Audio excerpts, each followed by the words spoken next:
WIFO FM Jesup, Big Dog Country, 105.5 FM. It is now time for the world-famous Butch and Bob Show here on WIFO, and it's brought to you by First Southern Bank, Murphy Builder Supply, the Service Department at GNS Auto Sales, and by Herron Aldridge Insurance. Hi, I'm Mandy Yeomans. And I'm Raymond Brown with First Southern Bank. As your locally owned community bank, we're here to help our community grow. Our customers are why we are here. You can tell we want your business. We offer all types of deposit products, personal and business. We have fast, efficient service, and yes, we have online banking too. I'm sure we have an account to fit your needs. Stop by or call us at 912-588-1010 and see how First Southern Bank can help you. We're FDIC Equal Housing Lender. Since 1946, Murphy's Builder Supply has been serving the folks of Jesup, Wayne, and surrounding counties with quality products and knowledgeable service. They sell service first to make sure you get exactly what you need for your home improvement projects. And with each employee at Murphy's being there for 10 years or more, you know you're talking with someone with the experience to help you with building supplies, tools, paint, and all the things you need from a full-service hardware store. The best choice in home improvement is Murphy's Builder Supply, 156 Northeast Broad Street, Jesup. Attention Jesup. Is your vehicle in need of a service? At GNS Service Department, we've got you covered with expert repairs and maintenance. From oil changes to brake services, our skilled technicians ensure your car runs smoothly and safely. Trust our friendly team at GNS Service Department for fast, reliable service that won't break the bank. Visit GNS at 448 North 1st Street in Jesup, Georgia, or give them a call at 912-559-4600 at GNS Auto, where quality meets convenience. Remember this name, you'll need it. Herron Aldrich. That's Herron Aldrich Insurance Agency. Think of us as your hometown agency with a professional attitude. We know insurance is boring, but necessary, and we're here to help you wade through that ocean of coverage uncertainty. Herron Aldrich is an independent agent with only your needs in mind. Our friendly staff is eager to work with you, exploring the best possible and budget-friendly coverage available. Whether it's auto, home, life, business, motorcycle, RV, or boat, we've got your back. Need help with renter's insurance, general liability, or commercial auto and property? We're here to help. With two convenient locations to serve you, 2052 Brunswick Highway, Waycross, and 1087 North Main in Nahunta. Our company works with the best, like Auto Owners, Progressive, and dozens more top-rated companies. You know, it pays to periodically recheck your insurance needs. Life's rough enough without having those nasty financial surprises sneak up on you at the most inconvenient times. Herron Aldrich Insurance Agency, the local independent agent that treats you like family. Herron Aldrich, Waycross, and Nahunta, we're here for you. The following is an exclusive presentation of Jesup Broadcasting, the sports leader in Southeast Georgia. World famous. The world famous Butch and Bob Show. World famous Butch and Bob Show here on WIFO 105.5 FM in Jesup, Big Dog Country Radio. Happy Monday to you, Bob. The Monday after Super Bowl, which is usually a dragging day for a lot of folks. It should be a federal holiday. You know, it should be a federal holiday. It should. It should be. There's nothing today. There's no special event today. You know, if they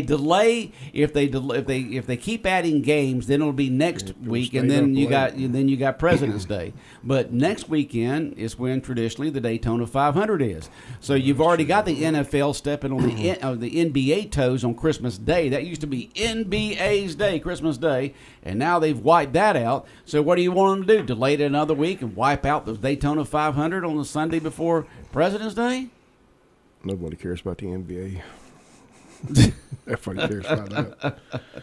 But, you know, the NBA always had Christmas. That was their day, and the NFL says, you got the NFL now on Monday nights. You got them on Thursday nights, and you got some on Saturday now and Sunday. And if they delay it a week, that's the start of the NASCAR season with the Daytona 500, and which is traditionally on the Sunday before President's Day. So, you know, the game's over, by 10:30? Don't you usually go to bed by 11 o'clock or something like that? I mean, you stay up and watch all the post games. Oh, you got to watch all the post game, that kind of good stuff. By the time that's over, it's almost 12:30 in the morning. You know? Should be a national holiday. Take the rest of the day off. No, you do. I've read something this morning that approximately 14 million Americans call in sick on the Monday after Super Bowl. 14 million. Wow. call in sick on the Monday after the Super Bowl. But it was a game that I wanted to say it on Friday, but I didn't. But I really felt that the Eagles were going to dominate. I felt that they were peaking at the right time. That Kansas City had been kind of getting by with stuff this year. Philadelphia has just been steamrolling there at the end of the season, and they just had a big chip on their shoulder, and they just dominated the game. Yeah, the front four definitely dominated. Like I said, the Kansas City Chiefs offensive line got whipped all day long. Philadelphia didn't blitz one time, so I said it wasn't much of a game. It was pretty much over at halftime. So yeah, it was. That's kind of sad. You'd like to see a good ball game in the Super Bowl, but it wasn't much of a game. But hats off to the Eagles. They came ready to play. Their defense won the ball game. It was the first time in a long time that the Eagles had the number one rushing offense and the number one defense. They said last time that took place was back when the Dallas Cowboys beat the Buffalo Bills bad in the Super Bowl. So that was the combination they thought would be a winning combination, which it turned out to be. So Eagles win. They fly high. Unfortunately, for some reason, these Eagle fans don't know how to spell Eagles. Michael Strahan, they had some guy on the pregame show yelling the chant, and again, he misspelled it again. So, I mean, the mayor of Philadelphia misspelled it. I mean, is Eagles that hard to spell? I don't think. It'd be like people misspelling Georgia and Eagles, E-A-G-L-E-S. I mean, what's so hard? What are they leaving out? The E before the S, or what are they leaving out? They just misspell it. I just don't understand it. It's just like with Georgia, it's kind of a cadence type thing. G-E-O-R-G, and it's the Eagles the same way. It's a cadence. So it's kind of when you get out of that cadence and when you misspell it. It's kind of embarrassing. It is embarrassing. You don't know how to spell. You're a hard Eagle fan. You don't even know how to spell Eagles. That's pretty bad. Now we can understand the Jaguars sometimes, but not the Eagles. But it used to be on these long pregame shows. You had the B team do from like 2 to 4 o'clock or something like that, and then you had the A team of the announcers take over after that. Now you had the A squad, with Terry Bradshaw and Howie Long and Jimmy Johnson and Michael Strahan and that gang, beginning on Bourbon Street about 1 o'clock, and just having a great pregame show, and also an awesome tribute to Jimmy Johnson using AI. That was just one, and you could tell that Jimmy was very moved by that, because he said it was the first time he had seen it, and he was having a whole hard time holding them tears back because those eyes were really misting up. And people wondered, well, is he retiring? He didn't want to say that he was, because he didn't want the day to be about him. He just said, one day at a time.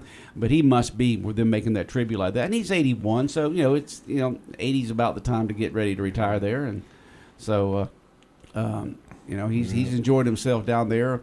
I didn't realize this when I was doing a little research on him yesterday, that he moved down to one of the Keys down there when he went down there to coach the Hurricanes.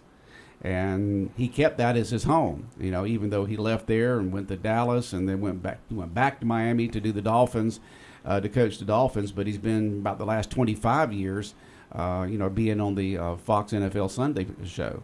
And but his main home is down there in the Keys.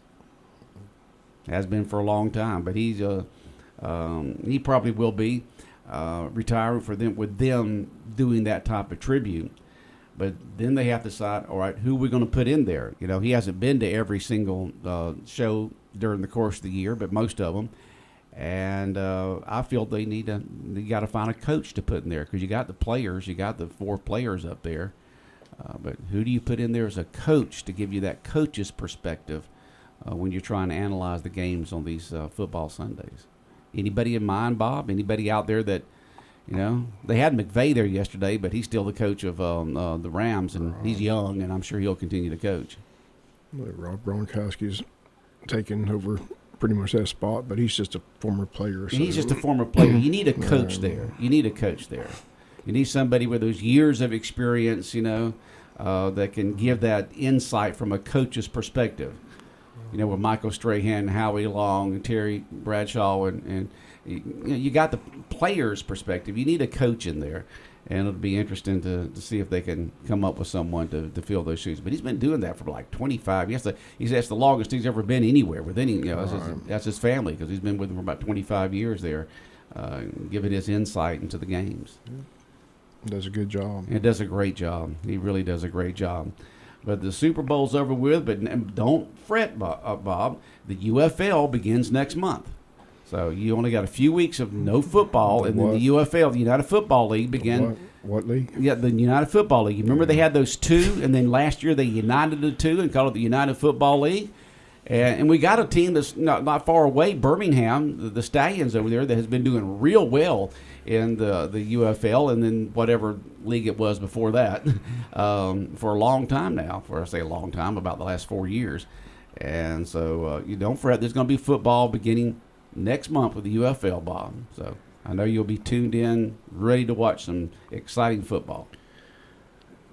NFL does a great job. They keep the 24/7, 12 months a year. They'll have free agency. They'll have all kinds of stuff in March, and then April, and combines and draft, and so all that kind of good stuff. They do a great job keeping themselves relevant throughout the entire year. So that's the main thing. Getting ready to see what my Steelers decide to do in free agency. There's a rumor going around that the Rams are going to let Matthew Stafford go, so I'm keeping my fingers crossed that Matthew Stafford's wearing black and gold. Why do these teams do that? They get a play. I mean, they all won. You Montana, Bradshaw. I mean, a lot of these players end up in the last 2 or 3 years somewhere else other than the team they were with. Apparently, everybody likes the shiny and new, I guess. Jimmy Garoppolo, they're paying a bunch of money to sit on the bench. So, but if Stafford goes to Pittsburgh, I'll get very excited about that. I'm just glad they're moving on from Russell Wilson. So they're not going to sign him. So that's good news. So okay.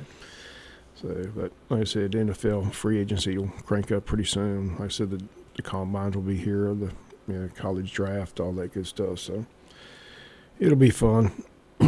They'll keep it relevant. But Patrick Mahomes just looked human yesterday, first time for a long time. I mean, they just can't do anything. Philadelphia what did you say on there? The sports there took them a long time just to get across the 50. I mean, to get across the 50. I mean, they did score a couple of touchdowns there toward the end of the game, but they didn't mean anything. And and the good thing about Philadelphia winning is you've got 6 University of Georgia football players, former University of football players, that now have Super Bowl rings, with many of them having national championship rings. Some of them too. And that's good for Georgia, because Kirby can get out there and say, hey, you got a national championship ring. Look at all the guys with the Super Bowl rings. You need to come here to Athens, man. We put get you ready for the NFL and the millions. So that was good for Georgia. Yesterday's win by the Eagles was good for the University of Georgia. Same for Alabama. They got all their offensive players in Alabama. Jalen Hurts, Saquon Barkley. Same on their side. Philadelphia has all Alabama players on offense and all Georgia players on defense. They're smart. I started a friend yesterday. I said, I wonder how that locker room is, with all those Georgia and Alabama players together. Yeah. Luckily, we don't hate each other. I mean, it wouldn't be like us in Florida or Alabama and Auburn or something like that, or like that. It's not like we have that hated rivalry against Alabama. But that has been kicking in the last few years because of playing in the SEC championship games like we have. But Georgia, the SEC champion this year, and so we'll have to see what happens with Alabama. Now they had a down year with the new coach. Will they bounce back this next year? We'll see. You just never know with the NIL. You have no idea what's going to happen from year to year. Even if you got a good recruiting year, you can still have teams go out there and just get a lot of good talent that can be transferred in. I wonder how Bill Belichick's doing there at where's he at? North Carolina. North Carolina, yeah, the North Carolina Blue. Okay, the Tar Heels there. So it'll be interesting to see how well he does. They say he's recruiting well. So who wouldn't want to pay for the best? That's what I'm saying. Who wouldn't want to play for the best? He can definitely get you ready for the pros. That's for sure. Yes, sir. No doubt about that. And I enjoyed the pregame festivities starting around 1 o'clock, whatever time it was, all the way to kickoff that they did on Bourbon Street, and then all the special features they had, and then all that leading up to it, and it was very good to see that when the national anthem was being played and you had President Trump there with a salute, that when the camera went to him, the place just erupted in applause and roar for him and support for President Trump. And congrats to Kendrick Lamar. He gets credit for the worst halftime performance ever in history of the Super Bowl. I don't know. I was already in bed by then. I was in bed by 7, so I didn't. That was just, what was that? That's I don't know. I didn't see any of it, but I don't even know who Kendrick Lamar is, and I was already in bed at 7 o'clock anyway, so I didn't see any of that. I couldn't understand a word he said. Yeah. People listen to that music. Unbelievable. That was awful. Yeah, you sound like our grandparents back in the 60s when rock and roll was coming. I can't believe you listened to that trash. And we were listening to Led Zeppelin, the Rolling Stones, and the Beatles, and and the Animals and stuff like that. And our grandparents just couldn't understand it. 2 thumbs down. Some of the commercials are pretty good. Yeah, some of them were good movies coming out. And I said that Mission Impossible movie looks pretty good with Tom Cruise, and they got a new Jurassic Park movie coming out. Yeah. Pretty wild. So a lot of movies were promoted during the Super Bowl, but. Brad Pitt's got that new Formula One movie coming out there. That looks pretty good. That looks pretty good also. So a lot of good movies coming out, and Scarlett Johansson is in that new Jurassic World movie, and she had told them years ago that she wanted to be in one of those movies. She said, even if I get killed off in the first 5 minutes, I want to be in one of those movies. And so finally, her posse was able to convince the studio to say, all right, we're going to put Scarlett in this. She wants it so bad. So, and she would do it. She always does a great job in her movie. So I'm sure she's going to be excellent in that one. A lot of celebrities there, that's for sure. There was always a lot of celebrities. Good to see Sir Paul McCartney. He looks pretty good for his age. He's still doing well. Still going at it, man. Still playing the gigs and going out there and touring and stuff. And he's 80 years old and just going at it. Just having fun out there on the road, having fun. Hey, man, Mick Jagger still going. Mick up there, and Mick takes a lot. He's just a front guy, and he's he still has that energy up on the stage, like he used to. He just his face don't look near like it used to. Just don't look at his face real close, and you'll think you're. But he's around 80 years old, so. But still out there rock and rolling. Boy, if you'd have asked Mick back in the 60s when he was 20-something years old, you think you'll still be rocking at 80? Hopefully his answer would have been, yeah, I'd love to. But you don't think that far ahead when you're in your 20s. You just think that's ancient, long time from now. All right, here comes our phone call from State Representative Stephen Weeks. We'll have him on the air in just a moment here on Big Dog Country Radio, 105.5 FM. 105.5 FM in Jesup, Big Dog Country Radio, WIFO. On the phone with us right now is State Representative Stephen Meeks. Bob, take it away. Okay, it's Mondays with Meeks, and State Representative Stephen Meeks with us. Stephen, how you doing today up there in Atlanta? Doing great. How about y'all this morning? Doing great. I know you were happy because you were a Philadelphia Eagle fan last night, so you had the right team. I tell you what, the former Georgia Bulldogs put a whipping on them, didn't they? They did. That's right. They got all those defensive players from Georgia, all those offensive players from Alabama. It's a good combination. But so tell us what's going on. Somebody sent me a message earlier in the night that about half of the Georgia Bulldog team had already beat TCU, obviously, which the quarterback for Kansas City was played. But it was a great game. It wasn't much of a game, but it was good for Philadelphia. Sure. A great game for Georgia. Jeez. You're up there at the state legislature. Is this week 3? Is that right? Yep. Legislative Day 14 is today, and we'll convene, and for another week we'll be out Friday of this week, be able to be home. But it's kind of been a fast start to the legislative session in a different way than normal. Usually we convene that first week, and then the second week for the week of Martin Luther King birthday, we will adjourn and do budget hearings that week. But due to the snow and the storm that did not take place. So, the following week kicked off really what we needed to do in the efforts of our subcommittees and the chairman of the House Appropriations Committee, Chairman Matt Hatchett. We jumped in and got to work on the FY25 amended budget, which really took up most of last week. And then on Thursday, we did pass the FY25 amended budget, which included a lot of good things, for our state, for economic development for Wayne County, as well as hurricane relief and additional funding for the Department of Corrections that the governor spoke about. Stephen, you mentioned the hurricane relief. You talked about that at Exit Issues. That was going to be a big issue. How's that going statewide? Because there's still a lot of people still hurting from the hurricane. Are they right? They're still getting the aid they need? Are they getting the assistance they need? Yes, sir. It's a slow process. There's still a good bit of cleanup being done in communities, and FEMA had initially set deadlines for all the cleanup to be done, and I think there's a good bit of the communities that have reached that 100, and the one community was 160 days. They've reached that limit. So we're waiting on FEMA to respond in terms of that aspect and working with our federal partners to try to get that deadline extended where they'll continue to reimburse communities from cleanup.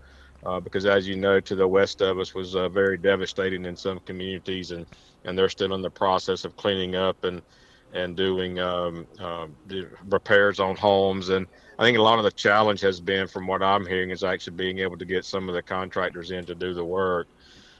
So we, as a state, we're doing what we can and providing additional relief. The FY25 amended budget included $140 million for the state emergency fund, and what we ended up having to do is go back and backfill things like the motor fuel tax that was suspended during the weather events, not just the Hurricane Helene, but Hurricane Debbie and others, as well as putting some additional money into the Georgia State Finance and Investment Commission, which is where the governor redirected $100 million for both agriculture and forestry, to the tune of $25 million for forestry cleanup, as well as another $100 million for agriculture. So those were backfilled, and in addition to that, we included another $75 million for forestry cleanup, and that's important from a fire hazard safety perspective, as we know and are watching what's going on out west in California with the wildfires. While we have fires here in the southeast, it's not to the tune that they are out west, and a large part of that is because of the prescribed burning that we do and the way that we manage our forest and timberland. So a lot of the trees that are on the ground, as we begin, was given a timeline the other day of when you could expect the tops to dry down and then the remainder of the tree to start decaying in a way that could be a fire hazard. So we're trying to do what we can as a state to make sure we mitigate that fire hazard.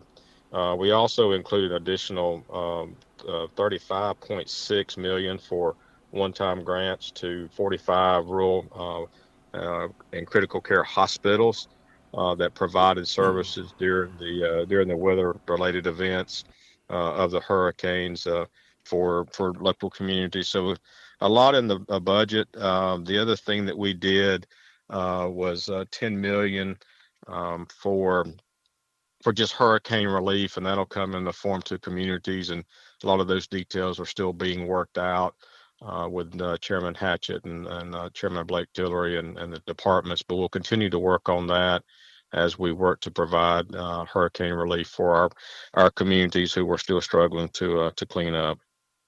And if you're just joining us on the phone, Stephen Meeks, it's Mondays with Meeks. What's on tap for you today? What all's taking place on your schedule? Well, we've got more meetings coming in. I know Mayor Jason Weaver's in Atlanta today. I'm actually at home this morning. We convened at 1:00 today, but I know Mayor Jason Weaver's in Atlanta with a group of kids, and look forward to. I won't make it back in time to visit with them, but later in the week We'll be continue to do committee meetings, the legislation that's getting introduced. We'll do committee meetings and can start looking at all of those good things that we will be considering as the session moves on. And then, following the amended budget as it continues to move through the process. Again, we passed it on Thursday, so the Senate will begin their work pretty soon. And I know this week we're already Wednesday. We have an appropriations committee scheduled meeting, and we'll go ahead and start considering FY26 budget and moving forward with those requests and funding for the agencies as we move forward. So another busy week. Yeah, busy week. Tort reform is a big item up there with the governor. How's that going? It was introduced last week in the Senate. We'll see how that works its way through the state Senate. There's a lot of support for it. There's 9 different areas that the governor said, "Hey, we want to take a look at this and remove Georgia from the judicial hellhole as it's been described. Remove Georgia from that list." So we look forward to working with our colleagues in the Senate and hopefully getting some tort reform passed. A lot of that is premise liability, phrase that we've heard a lot about, and liability. If someone comes on your property, you don't know what they get in a fight and get injured. You're held liable for that. So look forward to working through that process as we get the bill. Hearing from many of your representatives or constituents down here, I mean, people getting in touch with you, things they... Absolutely. I look forward to seeing everyone coming to Atlanta. I've moved offices. I'm now in 245 in the Capitol, downstairs in the appropriations suite. So look forward to folks coming by and visiting. We had a great visit. It seems like an eternity ago, but I think it was last week with Leadership Wayne. Had a great day with the leaders that came up and took part in the Atlanta and the state government day. Had a full packed day. So hope that as listeners run across the participants of the Leadership Wayne class, that take an opportunity to visit with them on the many speakers that they had. We had Chief Justice Mike Boggs from the Georgia Supreme Court, as well as they had presentations from Chairman Matt Dubnik, Subcommittee Chairman on Education, who has been deeply involved in education policy for quite some time. As well as Anna Adams from the Georgia Hospital Association talking about rural health care. So a lot of great speakers that we had for Leadership Wayne last week. And I really enjoyed hosting the group as they came in and had a full day for listening to leaders from across our state. But we're down in Capitol 245. Cell number remains the same at 912-207-0813. As well as my email address at stephen.meeks@house.ga.gov. Okay, Stephen. Always good talking to you on Monday. Again, stay safe in Atlanta. Appreciate you being here on the show. Well, certainly appreciate it. And if I might, Bob, would ask for prayers for Chief of Staff for Speaker John Burns, Terry England, a longtime friend of mine that was injured in a heavy equipment accident at his farm in Bear County on Saturday. He's in a pretty critical condition up in North Jordan Hospital. So would ask for prayers for him as he continues to recover, for him and his family, and always appreciate the time to be on. Look it up. Thank you, Stephen. All right. Great. Thanks so much. Y'all have a great day. Bye-bye. Big Dog Country Radio, WIFO 105.5 FM in Jesup, the world famous Butch and Bob show here on WIFO. Well, Bob, was good to talk to Stephen, and tomorrow should be State Senator Blake Tillery, right? Should be. That's the plan. All right. Have a good day. All right. The world famous Butch and Bob show here on WIFO 105.5 FM in Jesup has been brought to you by First Southern Bank, Murphy Builder Supply, the Service Department at GNS Auto Sales, and by Heron Aldridge Insurance.